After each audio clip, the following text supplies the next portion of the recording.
আসসালামু আলাইকুম। Sharmin blog and kitchen বিডিতে আপনাদের সবাইকে স্বাগতম। আশা করছি আপনারা সবাই ভালো আছেন। আমিও আল্লাহর অশেষ রহমতে ভালো আছি। আপনাদেরকে আমি আজকে করে দেখাবো যে কিভাবে টমেটো সংরক্ষণ করতে হয় সারা বছর রেখে খাওয়ার জন্য। কারণ আমরা যখন টমেটো খুঁজি অফ সিজনে, তখন টমেটো পাওয়া যায় না, আর পাওয়া গেলেও টমেটোর তখন অনেক দাম থাকে, মানে 200 টাকা কেজি থাকে। এরকম অনেক দাম দিয়ে আমাদেরকে কিনে খেতে হয়, তাও আবার এরকম ভালো ফ্রেশ টমেটো পাওয়া যায় না। তো টমেটো ফুরিয়ে যাওয়ার আগে আপনারা চাইলে এভাবে টমেটো সংরক্ষণ করে ফ্রিজে রেখে যখন খুশি তখন খেতে পারবেন। তো এখানে আমি টমেটোগুলোকে ভিজিয়ে রেখেছি। ভিজানোর পরে টমেটোগুলোকে আমি এখানে সুন্দরভাবে পরিষ্কার করে ধুয়ে নিয়েছি। আর এখানে একটু পানি লেগে আছে, পানি এজন্য আমি পানিকে একদম সুন্দরভাবে মুছে পরিষ্কার করে নেব। যেহেতু আমি এটা সংরক্ষণ করব, তাই কোনোভাবেই পানি থাকা যাবে না টমেটোর মধ্যে। আমি এগুলোকে পরিষ্কার করে একটা শুকনো টাওয়াল দিয়ে মুছে আমি 2টা পাত্রে নিয়ে নিয়েছি, কারণ আমি এখানে 2ভাবে দেখাবো। আমি এখানে বড় সাইজের টমেটোগুলোকে আমি কেটে নিয়েছি। এখানে বোটা ছাড়িয়ে ফালি করে কেটে নিয়েছি, মানে রান্নায় যেভাবে ইউজ করে আমি সেভাবেই কেটে নিয়েছি। আপনারা চাইলে এটাকে আস্তভাবে সংরক্ষণ করতে পারবেন, অথবা 2 ফালি করে সংরক্ষণ করতে পারবেন। এখন আমি এগুলোকে 3টে বাটিতে আমি ভাগ করে নিয়েছি। এই যে দেখুন,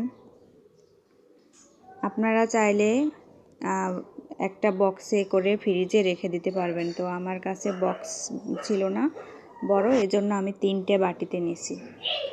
আর বাকি টমেটোগুলোকে আমি এখানে কুচি করে নিয়েছি, কারণ এগুলোকে আমি সিদ্ধ করব।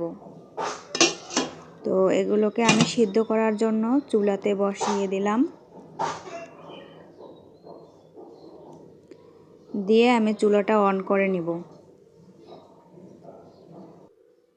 ফিরে আসলাম কিছুক্ষণ পরে। এখন আমি ঢাকাটা তুলে দেখব যে টমেটোগুলোর অবস্থা কী। টমেটো দিয়ে পানি ছেড়ে দিয়েছে। আর হ্যাঁ, আমি কিন্তু এখানে কোনো পরিমাণ পানি ইউজ করিনি, টমেটো থেকেই পানি ছেড়ে দিয়েছে। এখন আমি একটু নেড়ে দিলাম যাতে তলাতে লেগে না যায়। দিয়ে আমি আর বেশ কিছুক্ষণ ঢাকা দিয়ে রেখে দেব। হয়ে গেছে, টমেটোগুলো সিদ্ধ হয়ে গেছে।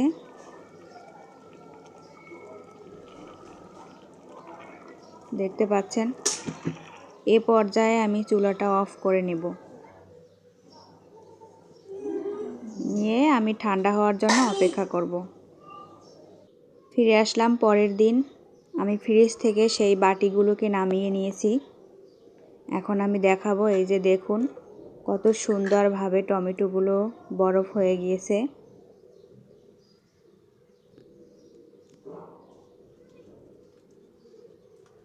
দেখতেই পাচ্ছেন, একদম টাটকা ফ্রেশ, মানে একটুও এদিক ওদিক হবে না, যেরকম রেখেছিলাম সেরকমই রয়েছে।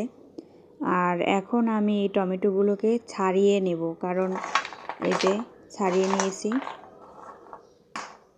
দেখতেই পাচ্ছেন কত সুন্দরভাবে টমেটোগুলোকে এভাবে ছাড়িয়ে নিয়েছি। তার কারণ হলো যখন খুশি তখন আপনার ছাড়াতে কষ্ট হবে না, আপনি চাইলেই নিয়ে তরকারিতে ইউজ করতে পারবেন। তো এখন আমি এগুলোকে 2টো পলি নিয়েছি, 2টো পলিতে আমি ভাগ করে রেখে দেব। তার কারণ হলো ফ্রিজে যদি বাটি থাকে, বক্স থাকে, তাহলে মানে জায়গা কম হয়ে যায়, সেই জন্য আমি পলি নিয়েছি।